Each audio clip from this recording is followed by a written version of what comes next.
And we're going to move on to our last topic. This is, to me, this is my favorite one of the podcast, I'll be honest. And we saved the best, in my opinion, for last. Because you came in, Brandon, and you said, I want to talk Buddy Hield. And I was like, of course you do. Because he's, like I said last week, in our Who's the Best Player in College Basketball, and he proved it to me against Ben Simmons that he's the best player in college basketball, even though he did not have the game-winning shot. The question we're going to answer today, and we're going to use Buddy Hield as our reference point, should the one and done be fading in college basketball? Should the one and done be fading? Yes. I think the one and done should be fading. But at the same time, I get the argument from the other side. I get it. Well, if they stay, they could get injured and this and that and the other thing. But you know what? You also come from the side of, guess what?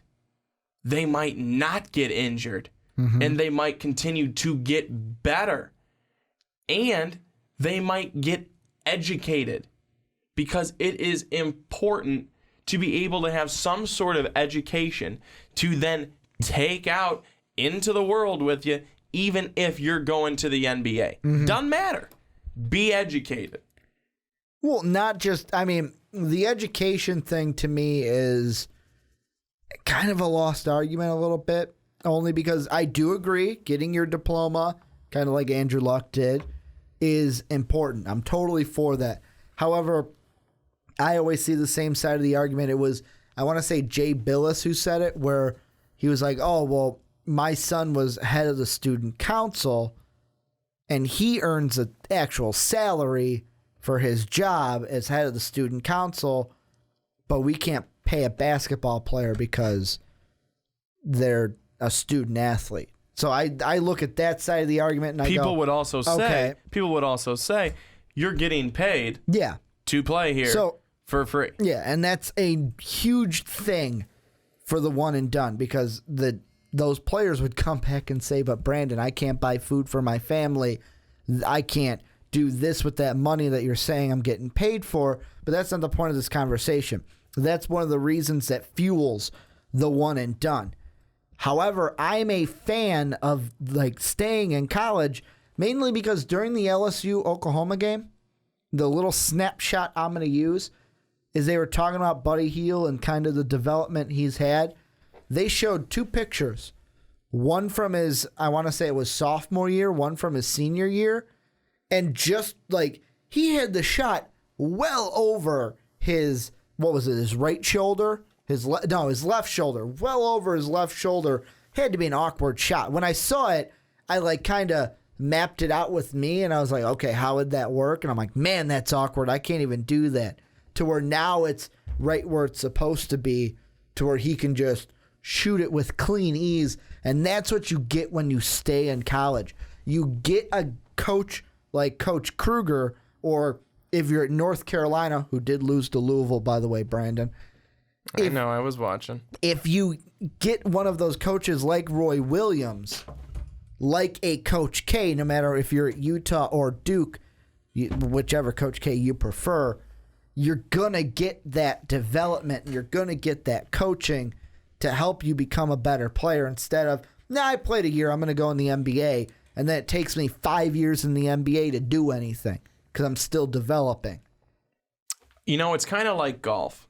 You can't just go out onto the course and expect to be good. I know that for sure. I suck at golf. You've got to put in the hours at the range. Does it suck?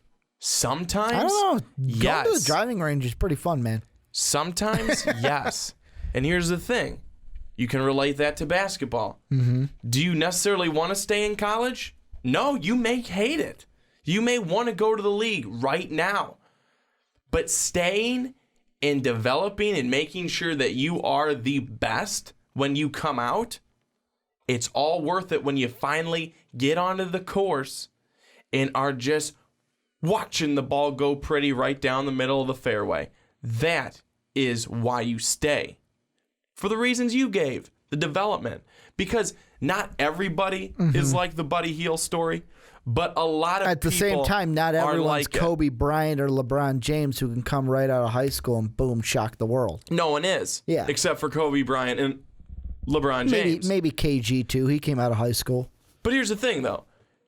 There's too many people that look at a guy like LeBron James or Kobe Bryant who are on their way to going to the league. Yeah. Don't think you're going to be them.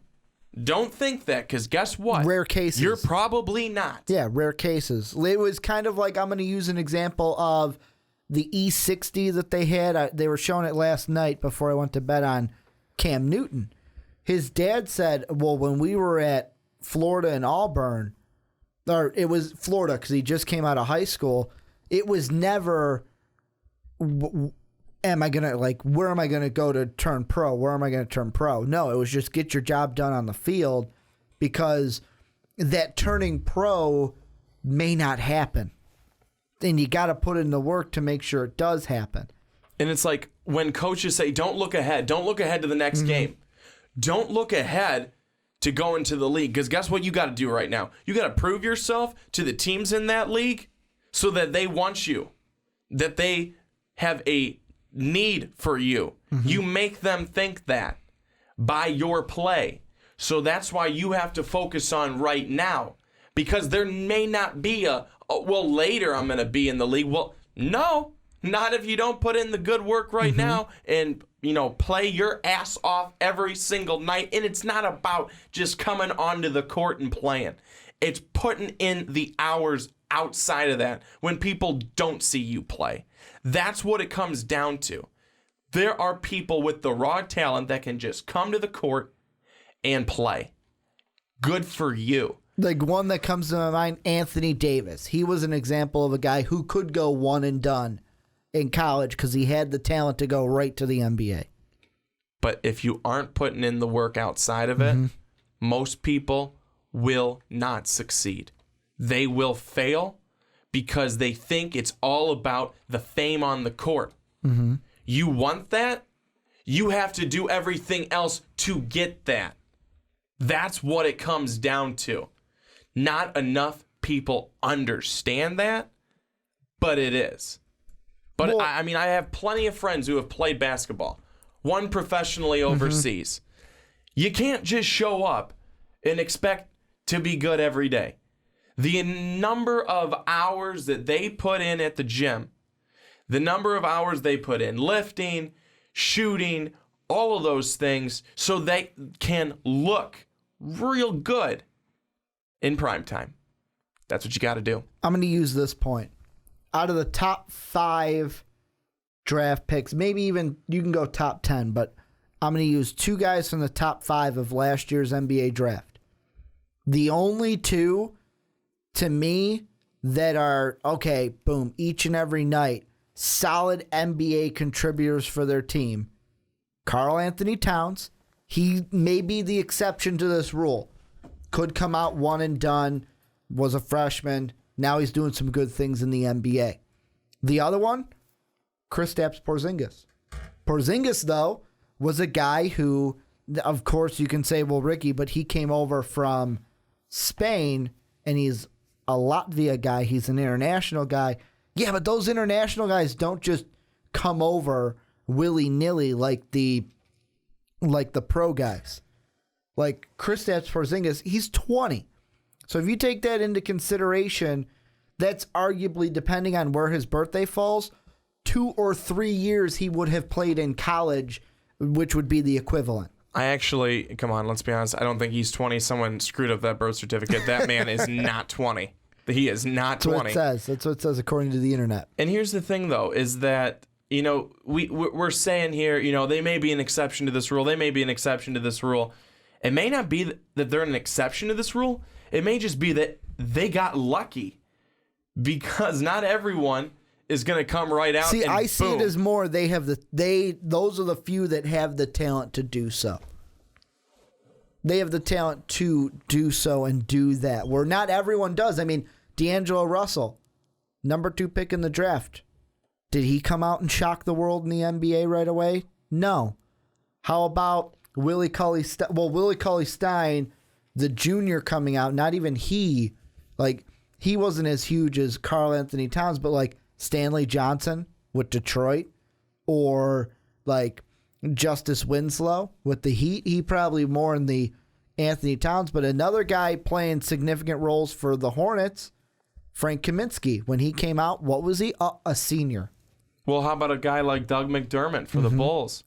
Dougie McBuckets. But here's the thing, though. He comes out of college. He's on the Bulls bench. No one even knows he's there. Thibodeau didn't use him That's right. what I'm trying to say, though. It depends on the situation you go into as well. The T-Wolves is just a great situation for Karl Anthony Towns. Certainly is. But you know, that's what it comes down to, though, too. It's not necessarily just the player. It's the team that they go on to. Let's say this. Let's compare this to the NFL really quickly. Johnny Manziel sucks. We all know it. But here's the thing. That maybe he wouldn't suck so much if he wasn't on the Cleveland Browns. Yep. If he went to a team that needed him right away, that they were going to stick with him and only him, and they were only going to develop him, boom, Johnny Manziel is good all of a sudden, and he's not getting into a fight with his girlfriend every weekend. There you go. But on the other side, back to basketball, you're getting a little heated about this. Absolutely, Ricky. I love it. This is a topic that everyone should be taking a look at. Because I love it. It's not just because I care whether you stay in college or don't stay in college, you know, blah, blah, blah. That's kind of white noise. It's you have to make sure that it's going to be the right situation for you. That's what it comes down to. Don't just go because people are telling me to go. The agent says do it. Go to the NBA. Go to the NBA. That kind of thing. You have to go when the time is going to be best for you, when the fit is the best. If there's no good fit, you stay. Because there's another opportunity for you to get even better in college and more teams to covet you going to the NBA. Last thing I'm going to ask you before we wrap things up. I'm looking right now. If you have not checked it out already, check the description of either this podcast or if you're listening to this later in the week on the individual YouTube segment portion. Check the link down below for Sean Anderson, here at Most Valuable Podcast, his 1.0 NBA mock draft. And Brandon, we talked about Buddy Hield. And one of the things that Sean had is, did you have a chance to see where Sean had Buddy going? I didn't. I didn't get a chance to look at it. He has him going 11th overall to the Raptors. Too low? Because my first thought was that's too low for Buddy. 11th overall. The guards that he has going ahead of Buddy in the draft is he has Chris Dunn, another upperclassman, by the way, from Providence, going 7th to the Pelicans. And at number 10, Jamal Murray, an underclassman from Kentucky, going to the Kings. But he has Buddy at 11th to the Raptors.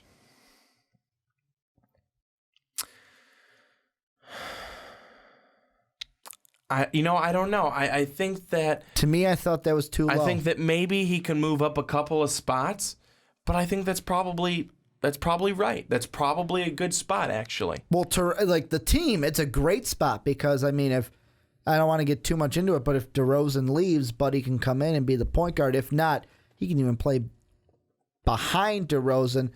I just, number-wise, was like, isn't that a little bit too low for Buddy Hield? Arguably the best player in college basketball. But I got one more question from this mock draft for you. The big shocker. Ben Simmons is not number 1 in this draft. Ben Simmons is number 2, going to the Lakers. He's got Brandon Ingram from Duke at number 1. What are your thoughts?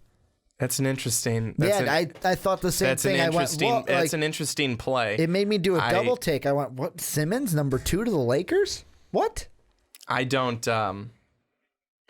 particularly agree with that. It may be because we may not... I don't hear much about Ingram at all, especially since I don't hear anything about Duke, and I can't complain. But I think that is an interesting pick, and we'll just have to see how the rest of the season plays out, and who knows, maybe he'll be right on point. He could be right on the money. Right now, we just have to wait and see. But you guys got to check that mock draft down below in the description. You can also follow us on Twitter. I'm at Ricky Widmer. Brandon is at Young_Swan19. Most Valuable Podcast is at Most Valuable Pod. I want to thank you guys for checking out this podcast. If you're on SoundCloud, please hit that heart and repost button. If you're on YouTube, hit that like and subscribe button. We will see you guys. Well, actually, we will talk to you guys next week. Thank you again for listening to the Primetime Podcast here on Most Valuable Podcast. And as always, have a good day, everybody. Thank you for listening to this MVP podcast. Follow us on Twitter at Most Valuable Pod for more great podcasts.